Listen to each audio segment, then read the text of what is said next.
Have you ever thought about an AI that could, read an entire library of books just to answer one single question? Well, today, we're going to dive into a brand new architecture that gets us way closer to that reality. All right, so let's get right into it. We've got these super smart AIs, right? Models that can do incredible things, but they have this one really surprising weakness.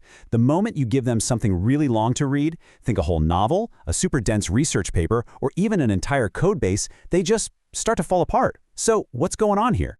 Well, the heart of the problem, the real bottleneck, is what we can call the AI memory problem. And it all comes down to one single critical limitation, something called the context window. And this slide right here shows you the problem in living color. It's a phenomenon the researchers call context rot. Just look at this graph. What you're seeing is a top-tier model. Think something like a base GPT-5. And as the document you feed it gets longer and longer, its performance completely nosedives. It's almost like the AI gets to the middle of a really long book and totally forgets what the first chapter was about. There's a really great analogy from the research paper that just nails this. Think about it like this. Current AIs try to stuff the entire document into their short-term memory, their context window. But when the document is just too massive, it doesn't fit. It's exactly like trying to process a giant data set on your hard drive using only a tiny, tiny little stick of RAM. It's just not going to work. The whole system grinds to a halt. So what's the fix? Well, it's not about just building a bigger memory chip for the AI. No, the solution here is to change the entire game plan. We're talking about a complete paradigm shift, not just another incremental upgrade.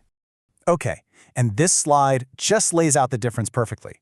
The old way, it was all brute force. Just cram everything you can into the AI's memory, the context window, and cross your fingers. But the new way, the RLM way, it's so much more elegant.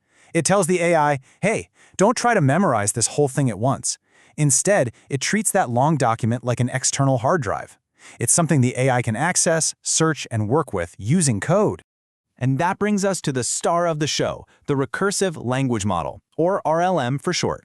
What is it? Well, think of it as a strategy that gives the AI a whole new toolkit. It lets it act like a researcher. The AI can literally write code to look through the document, chop it up into manageable pieces, and then, and this is the magic part, it calls smaller, specialized versions of itself to go analyze each little piece.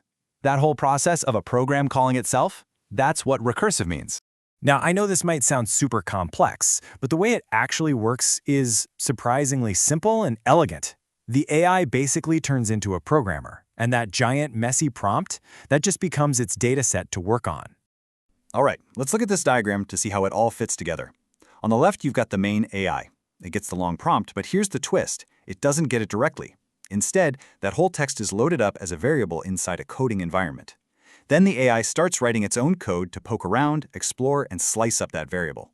And over on the right, you can see it spinning up these smaller, recursive copies of itself to chew on those slices, get some answers, and then bring it all back together. So to break it down, it's really just a simple four-step process. Think of it like a little dance.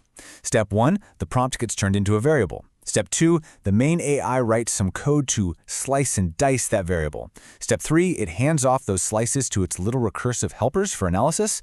And finally, Step 4, it plays the role of project manager, taking all the little reports from its helpers and stitching them together into one final coherent answer. Okay, so this all sounds great in theory, right? A really clever idea. But does it actually, work? Well, the results are, and I'm not exaggerating here, absolutely staggering.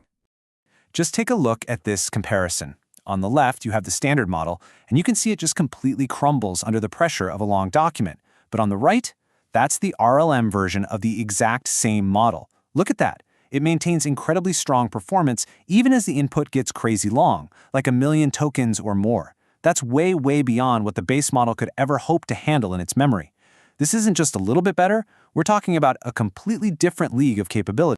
And this table, wow, this really drives the point home. Check this out. On a ridiculously complex task, one that involves reasoning over 11 million tokens of text, the base model scores 0, a big fat 0. It completely fails. The RLM version, it scores 91%. And on another tough reasoning task, the base model barely gets on the scoreboard, while the RLM pulls in a solid 58%. I mean, come on, that's a night and day difference. But wait, it gets even better. Here's the real kicker. You'd probably think that this super smart, complex process would be insanely expensive, right? Well, take a look at this chart. It shows the opposite is true. On average, the RLM method is actually cheaper than just throwing the whole problem at the base model. Why? Because it's not wasting energy reading everything. It's surgical. It's more efficient. So you get way better results for less money. It's incredible. You see, this is way more than just a clever trick to expand the AI's memory. What's happening here is that this approach is unlocking entirely new, sophisticated behaviors that the AI is figuring out all on its own. We're talking about emergent abilities, the kind of stuff that gives us a real glimpse into the next generation of AI. I mean, just look at what the RLM is actually doing under the hood here. On the left, it's writing its own code, using things like regular expressions to intelligently search for keywords. It's filtering the massive document instead of reading every single word. And on the right, it's figuring out how to break a big problem down into smaller batches to be more efficient. Nobody told it to do this. It was never trained on these specific strategies. It just figured it out because we finally gave it the right set of tools to think with. So let's wrap this up with the key takeaways, the things you really need to remember. First, RLMs can handle enormous contexts. We're talking 10 million tokens and beyond. Second, they can solve problems that were just flat out impossible before. They do this by being smarter, by breaking the problem down. And what's really crucial here is that this is a strategy, not a specific model.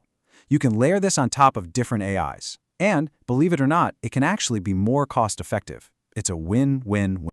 So what's the big deal? Why does any of this matter?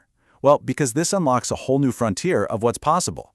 I want you to just imagine an AI that can act like a senior software engineer, because it can actually read and understand an entire company's code base. Or picture an AI medical researcher that can sift through decades of scientific papers to find connections that no human ever could. We're talking about AIs that can tackle incredibly complex, long-term planning tasks. The game is changing. And this all leads us to one final, really powerful question. For years, the biggest thing holding AI back has been its limited memory. It's been the fundamental bottleneck. But now we have a clear path forward, a way to shatter that limit. So the question we have to ask ourselves is, what problems, the ones we thought were completely unsolvable, are now finally within our grasp?